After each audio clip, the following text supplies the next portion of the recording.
I love her, and that's the beginning and end of everything. F. Scott Fitzgerald. All you need is love, but a little chocolate now and then doesn't halt. Charles M. Scholes. In the little house where love is already an everyday affair, Valentine's Day is eagerly anticipated as a happy occasion to punctuate the dearness of those we adore with all of our hearts. In preparation of this day of love, the pixies surreptitiously shut themselves away from prying eyes in the company of scissors, glue, colorful paper, an antique typewriter, and oh so much glitter. And at the epicenter of this creative storm is where, under the fastidious direction of a pixelated person, these abstract elements gather to magically transform into reminders to the lucky recipient that they are deeply loved and appreciated.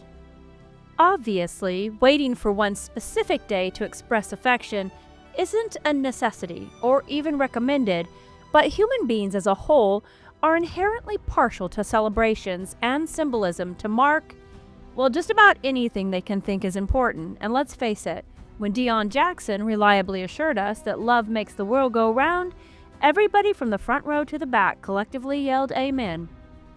So giving it a day of its own seems more than a little appropriate. And while Valentine's Day has been venerated by lovers the world over for millennia, as always, there's a bit more to the romantic holiday story than fluttering butterflies trapped in stomachs, boxes of chocolate confections wrapped in pretty paper, fragrant bouquets, or intricately designed notes secretly pledging undying love. This love fest has a bit of a shady past, to say the least. As a matter of record, there was that rocky start to the entire event when Cupid was still a mere twinkle in his father's eye and his bow had yet to be notched with his iconic arrows.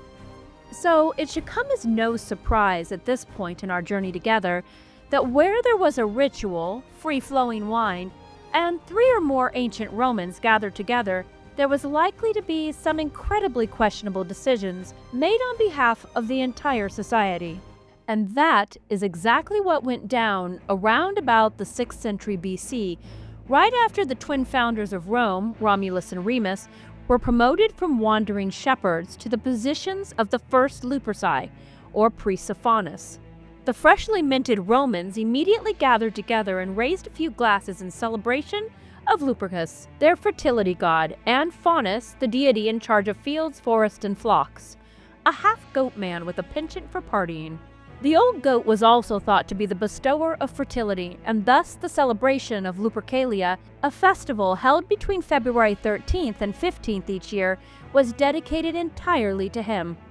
This bacchanalish multi-day party was rife with eyebrow-raising practices and party games, from goat and dog sacrifices and indiscriminate pairing of young couples through a lottery system, to slapping women with strips of blood-dipped goat skins to ensure fertility and for the purpose of purification, a tradition that I suspect left no one feeling the least bit pure at its conclusion.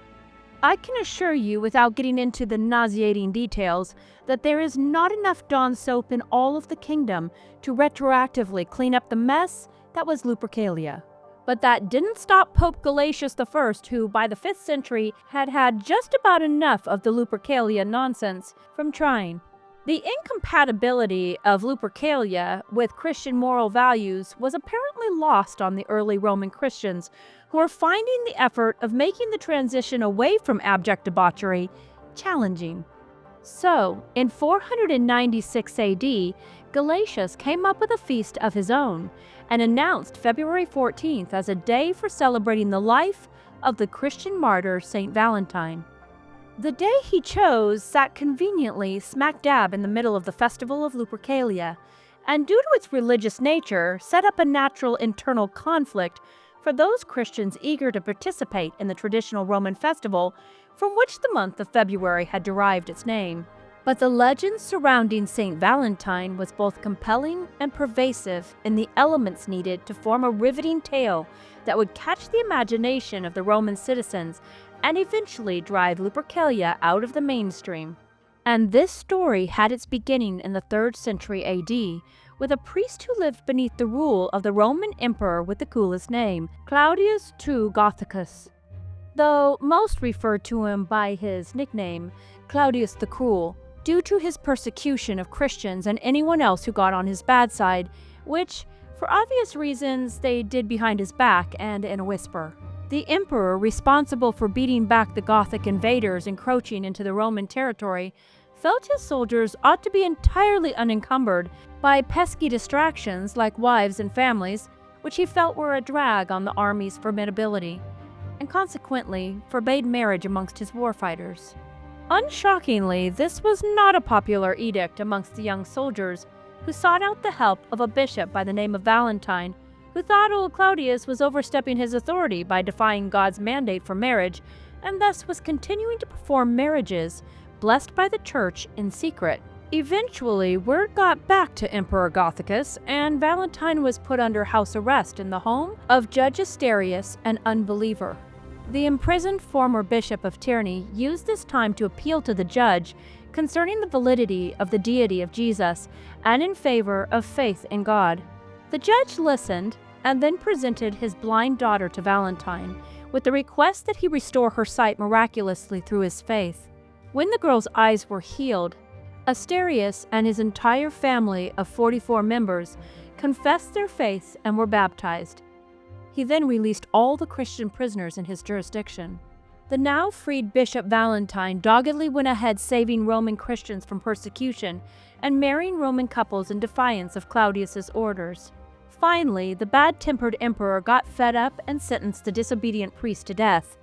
But before the future saint lost his head, he is said to have written a love note to the woman whose eyes had been healed and signed it with the words, "From your Valentine."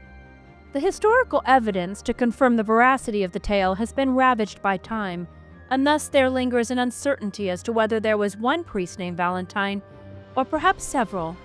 It seems likely to us that there was one Bishop Valentine, whose story has simply been muddled through the telling over and over through the centuries. Whatever the case, his legend grew to cover the entire globe. By 1382, when Chaucer penned his Parliament of Fowls, linking Valentine's Day with romance, the patron saint of Tierney, beekeepers and lovers, was considered the most popular saint across England and France. His fame continued to expand as he represented a form of love willing to sacrifice everything for faith and for the ones that you loved. Charles, Duke of Orleans, set pen to paper in 1415 while incarcerated in the Tower of London and wrote a Valentine to his beloved wife, which stood the test of time and is considered the oldest known Valentine still in existence. By the time the 17th century was in full swing, Valentine's Day was firmly established as a day to celebrate courtly or chivalrous love, and had taken on a life of its own through friends, lovers, and would-be suitors who declared their secret admiration, delivered elaborate gifts, romantic poems, and ornately decorated messages to the objects of their affection. The London of mid-1800s was a hustling million people strong, with over 200,000 Valentines being circulated on Cupid's big day. And while the Victorians set the standard for dressing every holiday in its frilly finest, they were also responsible for the invention of the vinegar Valentines, into which they poured their acerbic humor in a playful slap at rejected suitors and unwanted advances. I think we can all agree the Victorians would have been banned from social media in a hot minute if they'd showed up on 2020 Twitter or Facebook, once the Gen Zs managed to decrypt their flowery cursive script, that is. And then there was Esther A. Howland, known as the mother of the American Valentine, who at the age of 19 received an imported Valentine's card that prompted her to say, "I can do better."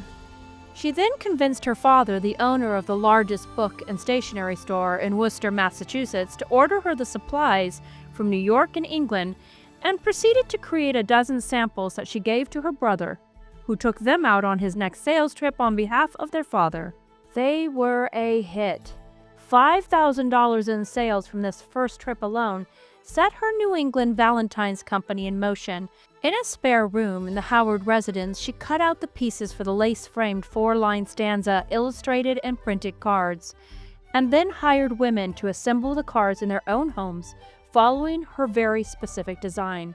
Her ornate cards became the standard for commercialized Valentines in the U.S., with her company eventually bringing in $100,000 in annual sales. In 1861, Richard Cadbury of chocolate fame got a wild hair and designed a heart-shaped box he called the Fancy Box to package his chocolates in.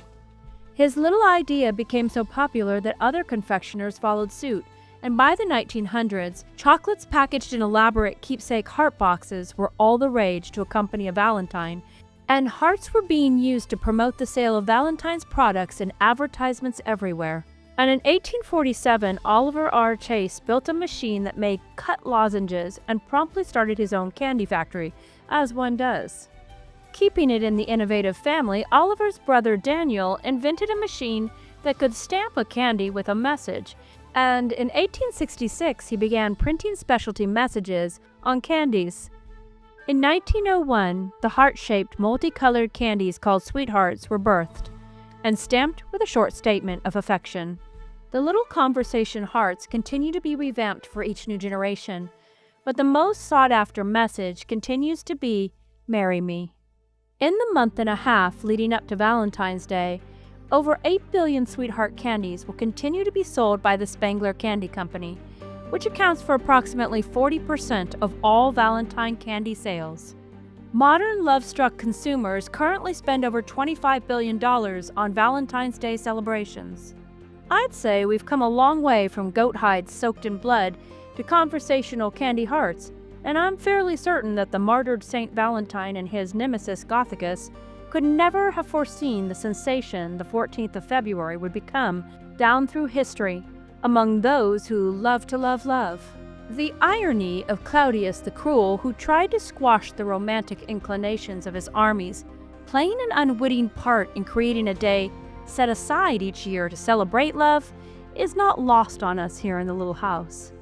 In the end, darkness found itself overpowered by the light of love, which may have wandered briefly, but grew to be an inextinguishable flame, reminding us of the truth that three things always remain steadfast: faith, hope, and love. And the greatest of these is love, because love never fails. And isn't that a reason in and of itself to celebrate? From those of us here in the little house, we wish you a happy Valentine's Day filled with joy, with peace, and most of all, with love. We hope you enjoyed today's video, and if you did, that you'll take a moment to hit the like button, to share with your friends and family, and even to subscribe to our channel if you haven't already. Now go pour your heart out into a pretty card and spoil the ones you love with chocolates, flowers, and surprises. Love always has a way of returning to its giver, multiplied.